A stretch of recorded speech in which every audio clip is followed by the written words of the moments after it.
करके मोला गोरी तह तरसाए वो, कैसे जी हूँ तोर बिना मोला नहीं बताए वो, कैसे जी हूँ तोर बिना मोला नहीं बताए वो।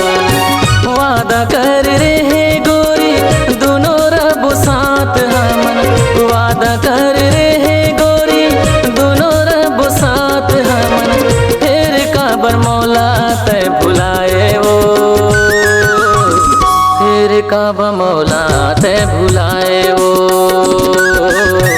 फिर काबर मौला तय भुलाए वो।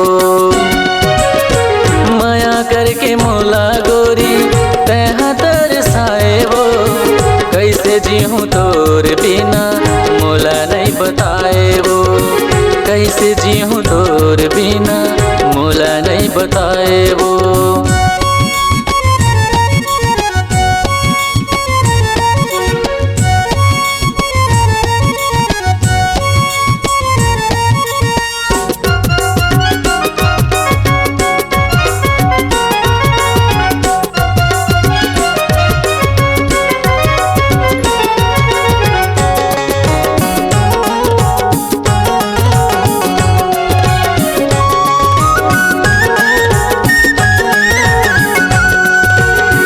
देखत रही थो तोरे सपना कब आबते हाँ वो, एक बार आजा गोरी दिल में समा जाओ, एक बार आजा गोरी दिल में समा जाओ।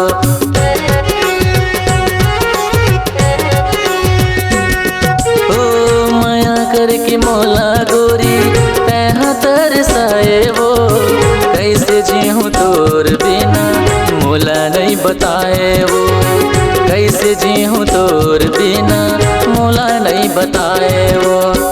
वादा कर रहे गोरी दोनों रब साथ हमन, वादा कर रहे गोरी दोनों रब साथ हमन, फिर काबर मौला तय भुलाए वो,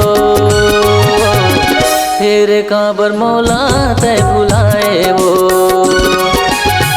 फिर काबर मौला तय भुलाए वो।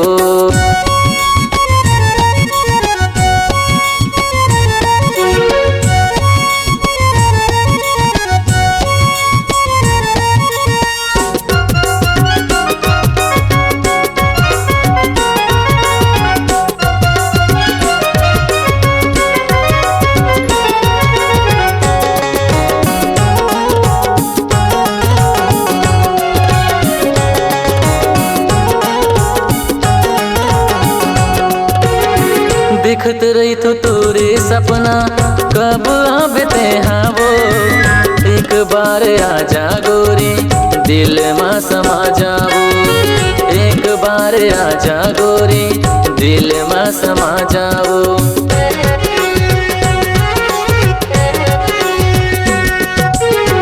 दिखत रही तो तोरे सपना कब आबते हाँ वो, एक बार आजा गोरी दिल में समा जाओ, एक बार आजा गोरी दिल में समा जाओ। वादा कर रहे गोरी दोनों रब साथ हमन, वादा कर रहे गोरी दोनों रब साथ हमन, फिर काबर मौला तय भुलाए वो,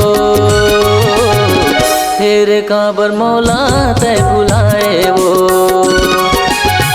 फिर काबर मौला तय भुलाए वो। माया करके मौला गोरी तह तरसाए वो, कैसे जी हूँ तोर बिना मौला नहीं बताए वो, कैसे जी हूँ तोर बिना मौला नहीं बताए वो, कैसे जी हूँ तोर बिना मौला नहीं बताए वो, कैसे जी हूँ तोर बिना मौला नहीं बताए वो। अगर आप अपनी आवाज को एक नया आयाम देना चाहते हैं तो चले आइए मल्टी ट्रैक डिजिटल रिकॉर्डिंग के लिए संपर्क करें HK म्यूजिक कंपनी, कोटा डबरी, चांपा, छत्तीसगढ़। मोबाइल नंबर है 9329238487 और 80 85380339।